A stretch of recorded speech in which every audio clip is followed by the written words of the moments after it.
El pasado 23 de enero, el joven presidente de la Asamblea Nacional de Venezuela invocó el artículo 233 de la Constitución y se proclamó presidente encargado de la nación sudamericana. Y desde entonces Guaidó no ha dejado de retar la autoridad del sucesor de Hugo Chávez, a quien responsabiliza por la profunda crisis política y económica que envuelve al país. Maduro lo considera un golpista y un títere de Estados Unidos. A inicios de esta semana, la Fiscalía venezolana anunció el inicio de una investigación contra Guaidó por su presunta responsabilidad en el apagón que tiene semi-paralizada a Venezuela desde el 7 de marzo.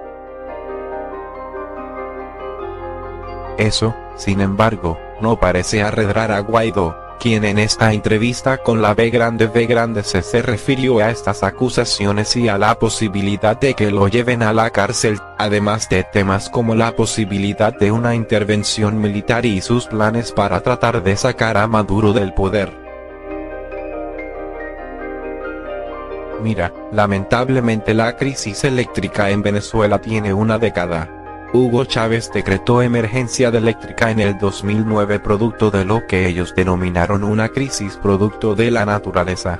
En ese momento fue El Niño. Invirtieron $100.000 millones de dólares americanos a la fecha en el sistema eléctrico venezolano. En el 2013 militarizaron el sistema eléctrico. Y en ese momento culparon a una iguana de haberse comido un cable que produjo, según la versión oficial, un apagón. En el 2017 el Parlamento Nacional investigó estos $100.000 millones de dólares americanos invertidos en el sistema eléctrico y determinó que había habido un robo por encima de $80.000 americanos, millones, que más de 14 termoeléctricas estaban sin funcionamiento, que el sistema de transmisión y el sistema de distribución de eléctrica estaban sin mantenimiento. Y hoy, lamentablemente, sufrimos las consecuencias de la falta de mantenimiento, el robo de la inversión. Y achacan esto a un sabotaje ciberelectrónico, han cambiado la versión 2 veces, y la prueba, en mi contra, es un tuit. Si no fuera trágica la situación que vive Venezuela, si no fuera lamentable, si no fuera que viene a agravar la compleja crisis humanitaria que vive el país, diera risa. Pero no puede dar risa cuando mueren niños, cuando tenemos 6 días sin poder trabajar ningún sector en Venezuela, cómo impacta en la vida diaria, cómo impacta en la economía. Lamentablemente hay una muy grave irresponsabilidad del régimen que a esta hora todavía no tiene un parte técnico de cuál fue la falla o el origen del apagón. Y culpan, con base a un tuit, a mi persona. Pero debe admitir que hay una extraña coincidencia temporal, bastante sospechosa. Usted regresa de una gira regional y de pronto se va la luz, días después de su regreso. Y, por supuesto, Estados Unidos ha hecho cosas así en el pasado, en Guatemala, en el Chile de Allende, en Cuba, en Panamá. Está Washington detrás de esto. Eso sería reducir un conflicto a algo que no existe. De nuevo, 10 años, $100.000 millones de dólares americanos, hubo un incendio en una subestación, que ahí están además las pruebas. Es analógico, de nuevo, si no fuera trágico, daría risa, es analógico el sistema que utiliza, la represa de El Guri, al cual le atribuyen este elemento. Entonces no hay forma de que sufra un ataque. Paralelo a esto, plantas o generadores eléctricos mucho más modernos, como por ejemplo Tres Gargantas en China, no están conectados a Internet precisamente para evitar esto. Es decir, hay un protocolo para esto. culpar a un tercero 6 días después. No hay parte técnico, no hay una respuesta, simplemente es exculparse, cuando se han robado 100.000 millones de dólares americanos. Desde el 2017 estamos denunciando esto. Lo extraño es que 2 años después no se han dado cuenta que a la empresa que se encargaba de darle mantenimiento a las líneas eléctricas, que es una empresa española, le dejaron de pagar y se fue. ¿Qué debería de pasar en un país normal que se va la luz así? Bueno, tienen que declarar emergencia, tienen que atender la crisis, tienen que proveer de alimentos, proveer de agua, proveer de plantas alternativas, a los hospitales principalmente, para proteger la vida de los venezolanos. Nada de eso pasó, porque todo ese dinero en termoeléctricas, que protegían por lo menos a la ciudad capital cuando se fuera la luz, no funcionó. No sé los casos anteriores a los que hacen referencia en Latinoamérica, lo que sí sé es que en Venezuela durante 10 años se robaron 100.000 millones de dólares americanos del sistema eléctrico, demostrado por el Parlamento Nacional en el informe aprobado en 2017. Tiene voto de censura el ministro de Electricidad y todavía hoy hay fallas eléctricas en Venezuela. Dicho esto, Washington tiene como objetivo claro la salida de Nicolás Maduro del poder, ese es el objetivo, y lo están apoyando a usted en ese esfuerzo. Y nada los va a detener en su esfuerzo por conseguirlo. De nuevo, estás reduciendo esto a un conflicto con Estados Unidos que no es el caso de Venezuela. Nosotros tenemos años construyendo mayoría, años movilizándonos, ganando elecciones. Por eso yo soy el presidente del Parlamento y constitucionalmente me corresponde la presidencia encargada de Venezuela según el artículo 233, al no haber elecciones. En Inglaterra, España, Francia, Colombia, Brasil, Ecuador, Japón, Corea del Sur, Australia, Marruecos, Israel y otros 60 países del mundo me reconocen como tal porque no hubo elección en Venezuela en el 2018. Entonces, de nuevo, los que estamos detrás de cambiar Venezuela somos los venezolanos. No es un intento. Yo soy presidente encargado de Venezuela porque así lo dice la Constitución. Y el principal respaldo que tengo es el de la gente en Venezuela. Pero todavía no completamente. Usted seguramente reconocerá que no lo han votado como presidente. Te explico de nuevo. Yo soy el presidente del Parlamento y el artículo 233 de nuestra Constitución dice que ante una ausencia absoluta del presidente de la República, al no haber habido elección en 2018 en Venezuela, el presidente del Parlamento debe asumir la presidencia encargada de la República para poder generar una elección realmente libre. Mientras tanto, Nicolás Maduro usurpa funciones, ejerce como dictador en Venezuela. Y el principal respaldo que tengo yo es el de la gente. Los estudios de opinión, y seguramente los has visto, dicen que el 90% de la gente me respalda y rechaza a Maduro. Entonces, lo que estamos pidiendo es muy sencillo, una elección realmente libre en Venezuela. El único problema de legitimidad que veo ahí es que no hubo una elección en 2018 en Venezuela. Se venció el periodo de Maduro el 10 de enero de 2019 y al presidente del Parlamento es que le corresponde entonces asumir la presidencia encargada para convocar a una elección libre. Nuestra exigencia, desde el 2017, es que se produzca una elección realmente libre en Venezuela, y por eso hemos llamado al cese de la usurpación, a reinstitucionalizar el país, a un Consejo Nacional Electoral que pueda tener las condiciones mínimas de garantías para elegir y ser elegido, con una auditoría previa y posterior, para poder tener una elección realmente libre. Y esa es la única exigencia. Cuando se habla de problemas de legitimidad, eso es llevarlo al plano que no es, porque nuestra Constitución es muy clara. El respaldo de la gente, la movilización popular, el respaldo de más de 60 países del mundo. Y no hablamos solo de Estados Unidos.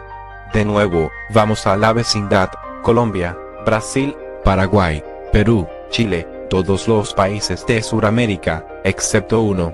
Y lo mismo Europa, se repite lo mismo. 26 de 28. En Oceanía, en África, Marruecos. Y sigue creciendo el apoyo en conocimiento de la Constitución y la lucha venezolana. Lo que estamos planeando en Venezuela es que cese la usurpación para que cese el hambre de nuestra gente. El venezolano hoy vive con $5 americanos con 45 centavos al mes. Para el 80% de la población ese es el salario promedio. Es decir, no vive, sobrevive. No hay acceso a agua potable, no hay acceso a electricidad, y no solamente por el apagón reciente sino por el racionamiento que hay de luz eléctrica en el 60% de los estados del país. Pasamos de una producción petrolera de 3 millones de barriles a 1 millón, luego de haber invertido $300.000 millones americanos en la industria petrolera. Es tan grave la situación que ellos endeudaron a la nación, por lo cual está preso hoy el tesorero de la nación, quien se declaró culpable por haber recibido $1.200 millones americanos en sobornos. Te voy a repetir la cifra: $1.200 millones americanos en sobornos, 15% más de lo que entregó Odebrecht en 12 países de la región. Un funcionario público, por endeudar a la nación, por emitir bonos, deuda pública, para supuestamente invertir en la industria petrolera, recibió $1.200 millones americanos. Y esa industria la quebraron. Entonces el problema que tenemos hoy en Venezuela es el hambre, es la falta de medicamentos, es la usurpación de funciones, y nosotros responsablemente estamos evaluando, primero, lo que tenga menor costo social, que genere estabilidad, que genere gobernabilidad, para reinstitucionalizar el país y tener una elección realmente libre. De nuevo, nuestra mejor opción para sustituir una dictadura es una transición democrática que lleve a una elección realmente libre. El que pone la opción de una guerra, el que pone la opción de utilizar paramilitares armados para proteger, como lo dijo hace 2 días haciendo públicamente una apología al odio, al delito, llamando a colectivos, es decir a paramilitares urbanos armados, a defender activamente la revolución, es Maduro. Nosotros hemos llamado a protestas pacíficas, a elecciones libres, a poder tener ayuda humanitaria para nuestra gente, a soluciones pacíficas a conflicto, a desarrollar un plan país con la cooperación de la comunidad internacional. Yo creo que está muy claramente delimitada nuestra agenda. El que utilizó militares para asesinar, masacrar indígenas de la etnia Pemón en el sur de Venezuela, que estaban buscando introducir medicinas, fue Maduro. Entonces el que pone el dilema de la guerra es alguien que no cuenta con respaldo popular, que no tiene votos, y debe sostenerse por las armas. Lo que hemos dicho nosotros es que vamos a valorar todas las opciones que tengan menor costo social, que nos den gobernabilidad, estabilidad, para tener una elección realmente libre. Y responsablemente debemos valorar todas las opciones. La opción polémica, que tú hacías mención por segunda vez en tu pregunta, Es una opción que decide el usurpador, que es el que está en estos momentos bloqueando la posibilidad de una elección realmente libre. Esto tiene un proceso de muchos años. Primero construimos mayorías, luego fundamos partidos políticos, recorrimos el país, ganamos el Parlamento Nacional con 2/3 partes de la votación y de la Cámara. Hemos protestado de manera pacífica, hemos intentado la ruta constitucional con el referendo revocatorio que robó Maduro. Fuimos a un diálogo en 2017 y el jefe de la delegación fue Julio Borges, el cual está exiliado en estos momentos, mientras que su más cercano colaborador fue asesinado. Fernando Albán, entrando a Venezuela, fue secuestrado por la policía política llamada SEBIN, y fue lanzado por el piso 11 del SEBIN. Entonces nosotros hemos transitado todos los pasos. Porque la gente quiere que sea ya el cambio. Yo creo que es obvio, cuando hay 85% de pobreza, cuando mueren niños en hospitales por falta de medicamentos, cuando 4 millones de venezolanos, es decir más del 15% de la población, ha migrado en busca de oportunidades, caminan desde Caracas hasta Lima, escúchese bien, de Caracas hasta Lima. Son miles de kilómetros caminando. Imagínate el desespero de una familia para caminar desde Caracas hasta Lima. Entonces creo que se entiende claramente el deseo de cambio inmediato del pueblo de Venezuela. Con lo que cuenta hoy Maduro es con la cúpula, es decir, la élite cada vez más pequeña, cada vez más reducida, que no está defendiendo los intereses de Venezuela, sino los suyos propios. Tienen millones de dólares en cuentas en el exterior, por eso fueron sancionados por corrupción y por la violación de derechos humanos. Ahora, el 80%.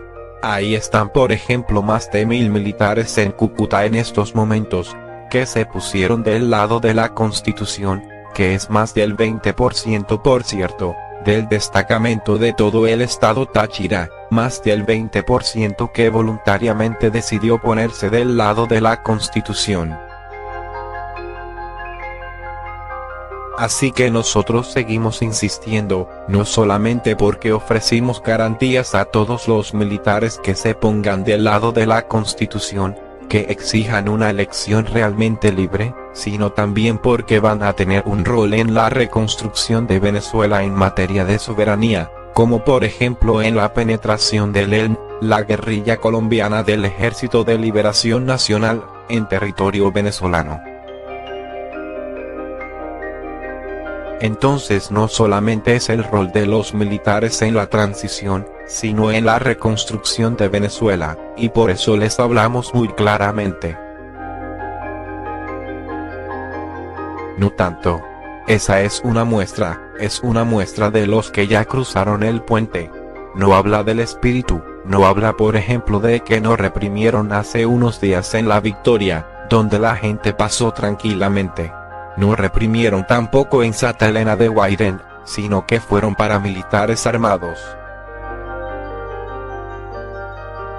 Y llama la atención, hace 2 días Maduro no hablándole a las Fuerzas Armadas para que lo defiendan, sino a paramilitares armados.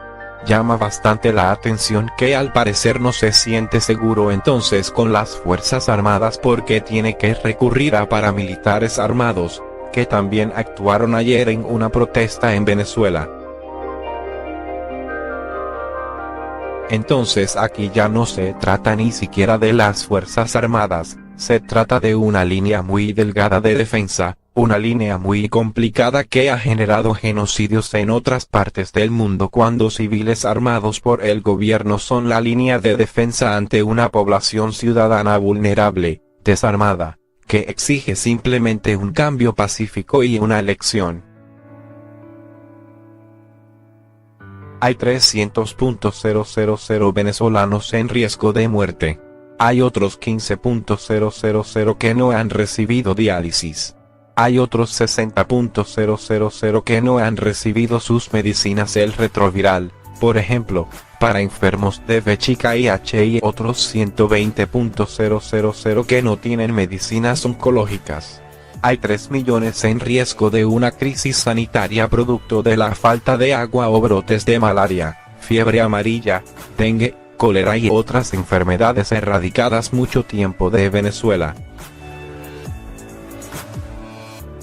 Nuestra responsabilidad es tratar de atender a ese venezolano, el más vulnerable, que está en crisis y en riesgo, y por supuesto que vamos a insistir.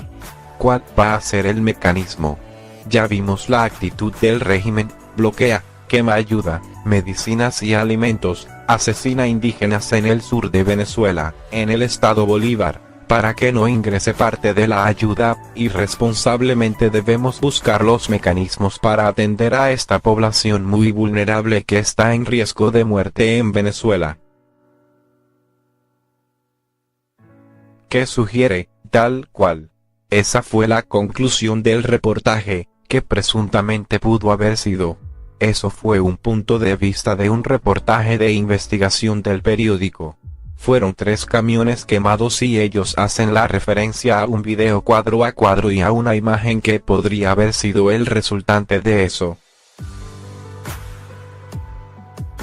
Yo estuve ahí, presente, vi la actitud en territorio venezolano, el bloqueo por parte de estos parte policías, parte paramilitares armados, y cómo bloquearon comida y alimentos.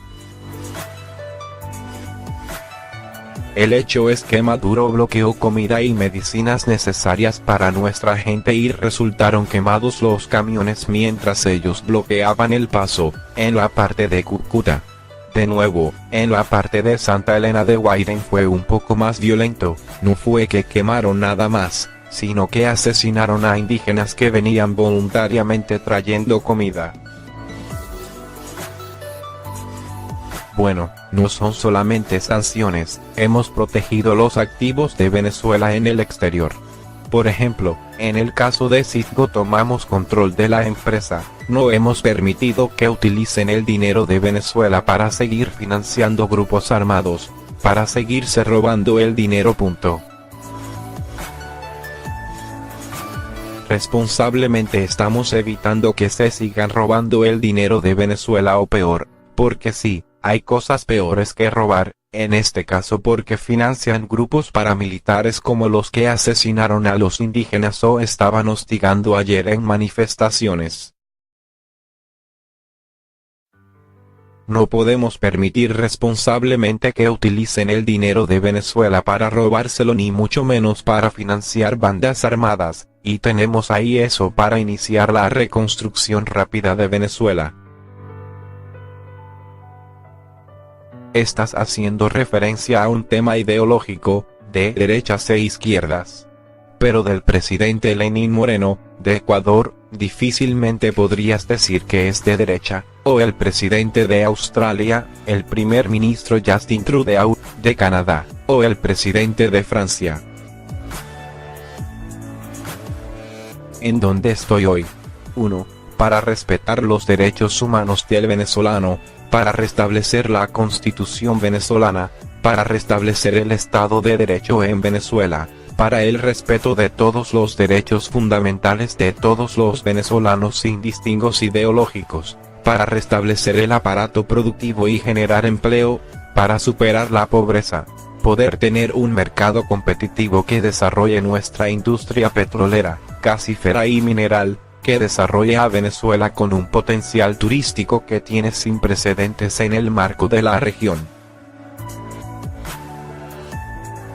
Enmarcar esto en un tema de izquierda y derecha es un tema no solamente anacrónico, sino injusto con toda la lucha que ha dado el pueblo de Venezuela. Hay riesgo no solamente de arresto sino de vida en Venezuela en el ejercicio de la política. Y no hablo solamente de mí. Hablo de Fernando Albán, que fue asesinado llegando de Maiquetía, hablo de Nelson Martínez, por cierto ministro de Chávez, que fue secuestrado y muerto en una cárcel porque no recibió atención médica temprana. Pero también puedo hablar de Miguel Rodríguez Torres, que fue ministro de Chávez, preso, de Luisa Ortega, fiscal de Chávez, en el exilio, Julio Borges, presidente del Parlamento, preso, Leopoldo López, líder y preso de conciencia declarado así por Amnistía Internacional, Freddy Guevara, primer vicepresidente del Parlamento Nacional, asilado, David Smolansky, alcalde de El Hatillo, exilado. Te puedo hacer una lista de más de 1000 personas que han sido perseguidas simplemente por el ejercicio de hacer política. También puedo hablar de líderes sindicales. El gobierno, que dice ser de izquierda, no permite libertades sindicales en Venezuela, uno exiliado, uno preso, uno desaparecido en estos momentos en el sur de Venezuela. Entonces, en Venezuela el ejercicio de la política, de disentir, de pensar distinto, tiene riesgos de libertad y de vida. En mi caso, hay amenazas constantes. Lo viste hace unos minutos también seguramente en las redes sociales, donde supuestamente iban a allanar mi inmunidad, iban a apresarme.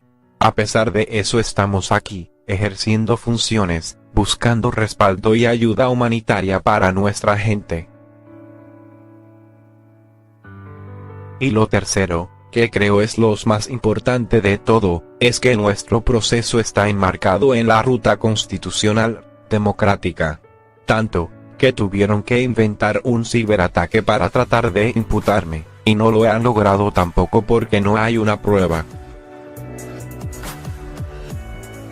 La prueba de nuevo, si no fuera trágica, dramática, la situación que vive Venezuela, fuera risible es un mensaje de 140 caracteres donde hago una metáfora de que la oscuridad que trae un apagón es la oscuridad que trae una dictadura y que para que eso cese debe cesar la usurpación. Imagínate el nivel de precariedad de un régimen que no habla de resolver el problema de agua sino que la solución que dio fue la de entregar tanques, que la solución que dio al problema eléctrico fue comprar velas y linternas. Eso no es un gobierno, es una triste metáfora de un fracaso de modelo y de persecución. Bueno, también lo hizo la diputada Beatriz Becerra del Parlamento Europeo. También lo hicieron los gobiernos de Francia, España. De nuevo, esto no es de un país u otro. Este es un proceso venezolano que tiene el respaldo de todo el pueblo, que tiene el respaldo de nuestra Constitución, que tiene el respaldo de 60 países del mundo. Entonces creo que está muy claro el diagnóstico ya en Venezuela. La solución va a ser dura, va a ser difícil. El que le pone costo a todo esto lamentablemente es un dictador, que es Maduro, que ya no tiene ningún tipo de respaldo popular, que no tiene ni siquiera un reconocimiento internacional. Bueno, yo debería estar ahí desde hace 2 meses, dirigiendo una transición, organizando una elección realmente libre. El que pone costo hoy, en vidas humanas, en tiempo, en recuperación de la industria petrolera, en generación de empleo, en ingreso de la ayuda humanitaria, en atención a los más vulnerables de Venezuela, es Nicolás Maduro Moros. Pero Maduro no va a dejar el poder, no es que va a aceptar eso así, tranquilamente. Esto es una dictadura. Pocos dictadores aceptan voluntariamente que lo hicieron mal, que quebraron al país, que asesinaron gente, que se robaron una elección. Por eso la presión ciudadana es tan importante y la cooperación internacional para lograr la transición pacífica a la democracia. El jefe del Parlamento, Juan Guaidó, reconocido como presidente encargado de Venezuela por una 50 de países, dijo este jueves que el gobierno de Nicolás Maduro cometería un último error si ordenara su detención, pese a que aseguró no temer que esto suceda. Estamos aquí ejerciendo funciones, así que seguimos adelante. Si el régimen, de Nicolás Maduro, quiere cometer un último error, que lo haga, dijo Guaidó a periodistas luego de un mitin con cientos de simpatizantes en el sureste de Caracas. Si se atreven a querer secuestrarme, encarcelarme, aquí hay una ruta muy clara, una acción política convocada, añadió en alusión a los 3 pasos que suele repetir son necesarios en el proceso de desalojo de Maduro del poder, cese de la usurpación, gobierno de transición y elecciones libres. Guaidó desafió el pasado 22 de febrero una medida de prohibición de salida del país que le impuso la fiscalía que lo investiga tras proclamarse presidente interino del país al viajar a la ciudad colombiana de Cúcuta para liderar la entrada de ayuda humanitaria para los más vulnerables en Venezuela. El fiscal general, Tarek Saab, señaló que el tiempo o las consecuencias de ese desacato no han prescrito, dejando abierta la posibilidad de un futuro encarcelamiento del opositor. Es obvio que él hizo una burla absoluta del sistema de justicia de Venezuela, agregó Saab al respecto en una entrevista con la televisión privada Globovisión, sin aclarar si sería ordenada en los próximos días la detención del líder de la Cámara. Guaidó también llamó el jueves a la oposición a celebrar cabildos abiertos en todo el país, una estrategia con la que espera organizar al antichavismo para avanzar en su reclamación del poder. La tensión política se disparó en enero pasado en Venezuela cuando Maduro juró un nuevo mandato que no reconocen la oposición y parte de la comunidad internacional y, en respuesta, Guaidó proclamó su gobierno interino al considerar que el líder chavista usurpa la presidencia.